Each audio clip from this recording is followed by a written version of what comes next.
Hi, so I was in the queue in the shop and there was a Muslim woman who came behind me and she had just been on the phone. Someone was checking where she was or something and she had just her eyes showing. And so I said to her, "You obviously look like you are very observant in Islam." So she said, "Yes." She used to be a Christian, but now she's following Islam. Maybe she was married, I think. And this is probably one of the influences. And then so said to her, "Can I share the good news?" So I shared the good news with her, and I said, as Christians, we need to share the good news with everyone. And so she said thank you, and yeah, so she explained some of her story, and I explained mine that I tried to kill myself.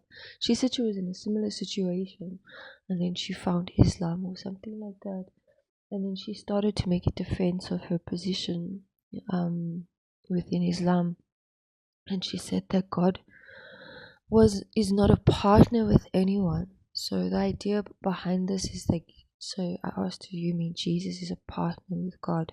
And in the scriptures, you don't actually ever find the word partner except for those who are going out to share the good news together, or those who are in the ships together.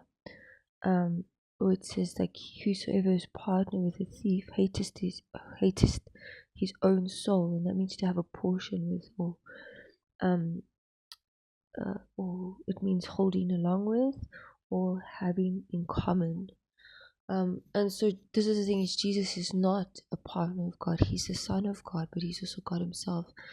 The same as my child would be my child, but they would also be a human um in their own standing. Um, and that, and so I said to her, the oneness that um is understood in Christianity is Jesus said, "I and the Father are one." And God Himself gave testimony that Jesus was His Son. So I said to her, the reason we have this is because we have 4 eyewitness testimonies that were there, and they saw Jesus and they heard these things, um, and they were with Him and they ate with Him, whereas Muhammad wasn't born for 500 to 600 years later. So I said to her, if someone comes, and I pointed out the window, I said, if someone comes and like stabs that guy over there, um, and I see it, I can give testimony, eyewitness testimony to what happened to the police. But if I came 500 years later, I was only born 500 years later after that event, I wouldn't even know what happened. Maybe I would come across old papers um, in a newspaper, but it wouldn't be a direct eyewitness testimony. I could say, "Oh, that girl saw that happen 500 years ago," and so it would have still had to go back to the eyewitness testimony to be recorded. And then I also asked her a few questions about forgiveness and stuff. So I said, "How do you receive forgiveness without any sacrifice?" So she says, "Oh, God is merciful, He'll just forgive." So I said, "If I murder someone, will He just forgive me?" So she said, "Yes." Then I said, she says, as long as we hold on to the oneness, everyone who believes in the oneness of God. And so obviously I brought up this whole partnership, that Jesus was a partner with God or whatever. And she's like, I said, so Jesus being a partner makes it not oneness then, according to Islam? She said yes. So I asked her, what about those who do, like Hindu people who have idols? And so she's like, no, this is a grave sin, you can't have idols. I said, so I can murder someone, but I can't worship idols, and God can just forgive my murder, but He can't forgive my idol worshipping. So she was like, yes. So then I said, you see, this is what happens, is like when that Jesus is the one who's actually taken the punishment for all of these things. And He's forgiven us. He's died, He's taken the penalty for what we've done, and He's paid that price for us. And then also when I was in the shop, I was buying a sleeping bag for someone, and when I got the slip, it said redeemed.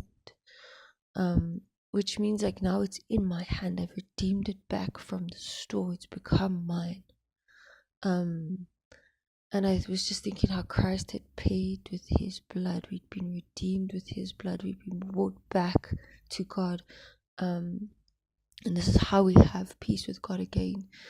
So back to the conversation with her, I explained the need for some kind of sacrifice. And also that we're not saved by observing food laws or dress codes. We're saved by faith in Jesus. I never got this far, but I wished that I could say that Jesus isn't God's partner, but he is the Christ, he is the Messiah. But I did share that with her in the good news.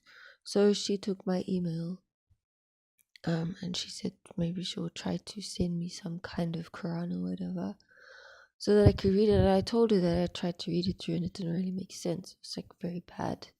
Like, it's not comprehensible. And she also brought again that same story that the scriptures, she said the scriptures have been written out many times. The Bible has been written many times. But the Bible is still the same scriptures, it's just been translated into different languages, but it's still the same word. It's still the same meaning. Some people have changed particular words and stuff, but you can see which Bibles these are. They're generally owned by men. So the King James is, you can go back to the Hebrew, you can get a lexicon, and you can go back to the Greek and you can see the original word and go into studies on those things to get a better understanding. So I woke up this morning and I was also just thinking about these basic things of what Adam called everything it was, and just how today when Adam called Eve a woman, and then he named her Eve, and how today people don't know what man and woman is. It's just this so basic biblical concept. Husband and wife, basic biblical concept, and these things help us to be in right relationships. And it helps our society function, because this lady, she views Jesus as partner, not as the Son of God, not as God himself, which means her understanding of who he is not right. She's calling him something he's not, because the definition of who he is in the scripture is the Son of God. Then I was in the queue again, and I was buying yeast, and there was two guys, and they were like, we need justice, we need peace. And so I thought, what are they talking about? They're also just in the queue behind me. So I said, we find justice in Jesus Christ. And he said,